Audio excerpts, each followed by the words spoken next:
Assalamualaikum warahmatullahi wabarakatuh. Selamat datang di Matsansa Ada Apa bersama saya Linara. Sahabat Matsansa, siapa tak mengenal Ki Hajar Dewantara? Mari berkaca, apakah konsep pendidikan di masa perjuangannya relevan dengan revolusi industri saat ini yang penuh dengan fenomena? Apakah tujuan pendidikan mencerdaskan kehidupan bangsa telah tercipta melalui kemerdekaan berinovasi dengan tetap memegang nilai-nilai luhur budaya Indonesia? Dalam edisi spesial Hari Ulang Tahun PGRI ke-77 dan Hari Guru Nasional tahun 2022, Matsansa Ada Apa kali ini menghadirkan salah satu guru multitalenta. Beliau juara 3 guru berprestasi Kementerian Agama Kabupaten Banjarnegara tahun 2018, juara 1 Lomba Dai tingkat Kabupaten Banjarnegara tahun 2021, dan juara berbagai event lomba menyanyi di Kabupaten Banjarnegara, serta fasilitator daerah Mapel Matematika. Ini dia Wakil Kepala Urusan Kurikulum MTS Negeri 1 Banjarnegara, Ibu Yuniati, Sarjana Pendidikan Islam, Magister Pendidikan. Assalamualaikum Bu Yuni. Waalaikumsalam warahmatullahi wabarakatuh. Bagaimana kabarnya Bu Yuni? Alhamdulillah luar biasa, merdeka. Merdeka, alhamdulillah. Betul sekali Bu Yuni. Kali ini kita akan berdiskusi tentang kemerdekaan dalam belajar siswa-siswa kita dengan tema Matsansa Taman Belajar Siswa Banjarnegara. Siap ya Bu Yuni ya? Insyaallah. Siap. Bu Yuni, Ki Hajar Dewantara yang kita tahu merupakan salah satu siswa jenius yang dimiliki bangsa Indonesia. Meskipun pernah dibuang ke Belanda karena keberaniannya dalam mengkritisi pemerintah kolonial Belanda waktu itu, tetapi menjadikan beliau itu belajar banyak di sana. Ya, belajar riset, pendidikan, filosofi, filsafat, psikologi. Beliau menyampaikan begini, bahwa tujuan pendidikan seharusnya memerdekakan manusia. Nah, memerdekakan manusia yang bagaimana sih menurut Bu Yuni? Ya.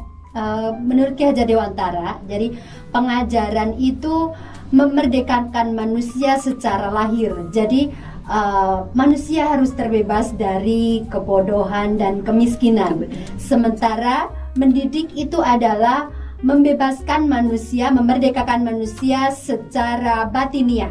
Jadi manusia harus dididik untuk memiliki kebebasan, otonomi berpikir dan mengambil keputusan. Apa boleh diartikan selama ini siswa Indonesia termasuk kita dahulu belum belajar secara merdeka?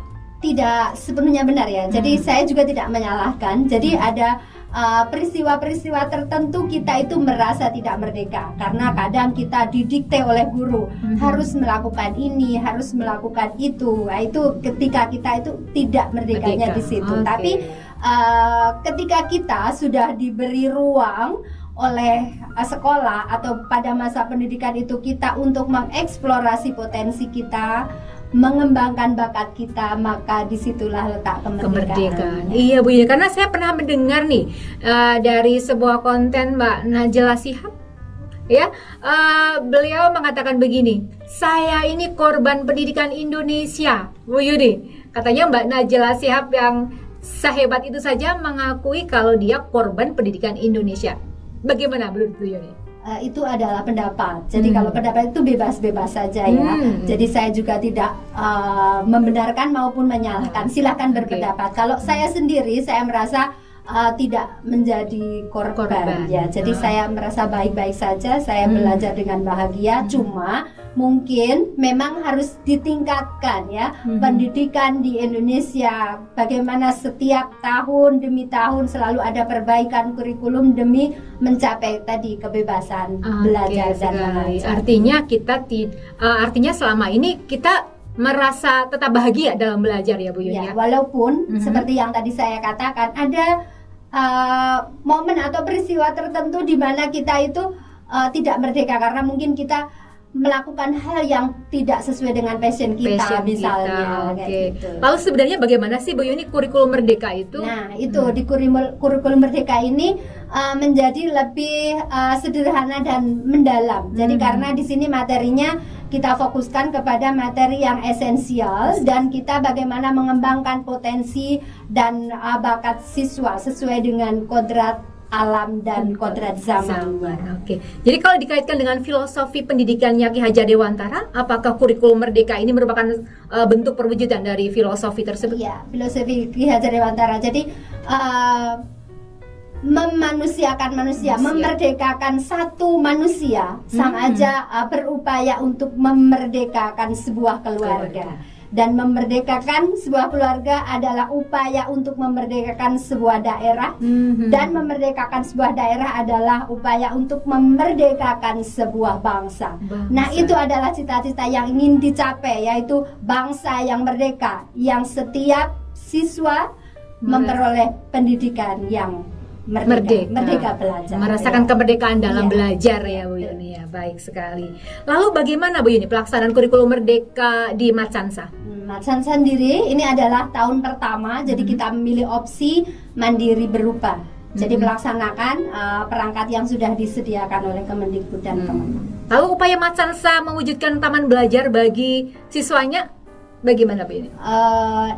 Ini adalah menjadi tahun kedua ya bagi Matsansa untuk menyelenggarakan taman pendidikan. Dalam artian kita itu ingin menciptakan sebuah sekolah atau pendidik yang dimana jagung tetap tumbuh menjadi jagung, padi tumbuh menjadi padi, seperti itu ya, seperti yang dikatakan Ki Hajar Dewantara. Jadi kita memberikan sarana, memberikan peluang kepada setiap peserta didik yang hobinya itu riset, kita sediakan ada kelas unggulan riset.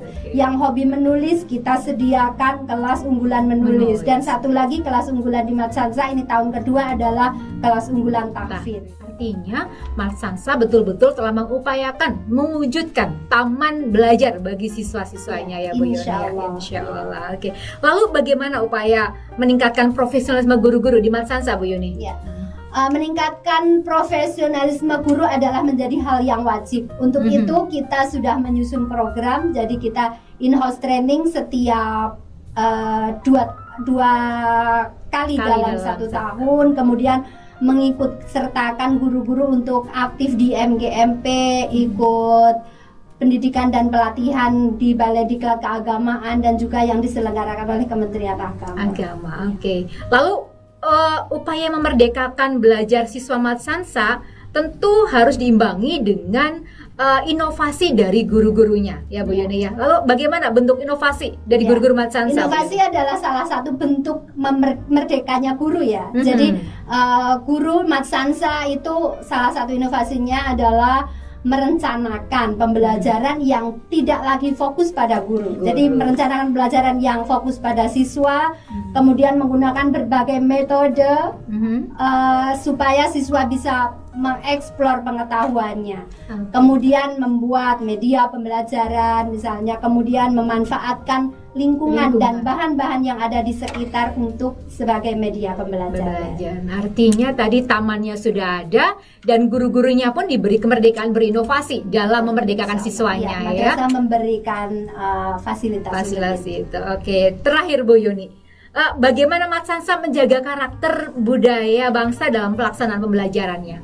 Baik, untuk Matsansa sendiri kita selain intrakurikuler ya di dalam, kemudian ada kokurikuler, ada pembiasaan, ada pembiasaan rutin mulai dari berdoa bersama, tadarus, kemudian sholat duha, Jumat bersih, Jumat sehat, upacara bendera itu yang rutin ya. Kemudian ada keteladanan, kita harus berpakaian rapi, kemudian pembiasaan spontan kayak senyum sapa, kayak gitu, antri, salam ya gitu. Itu sudah dilakukan di Matsansa. Alhamdulillah. Artinya pelaksanaan kurikulum merdeka di MTS Negeri 1 Banjarnegara sudah berupaya mewujudkan Matsansa sebagai taman belajar bagi siswa-siswi Banjarnegara. Begitu Bu Yuni? Ya, insya Allah. Semoga taman itu menjadi taman yang indah. Penuh dengan bunga yang beraneka warna. Amin ya rabbal alamin. Terima kasih diskusi singkatnya di Matsansa Ada Apa kali ini Bu Yuni. Semoga bermanfaat untuk guru-guru hebat di Banjarnegara. Demikian edisi spesial Matsansa Ada Apa. Sampai berjumpa di tema-tema selanjutnya. Assalamualaikum warahmatullahi wabarakatuh. Matsansa semakin mendunia.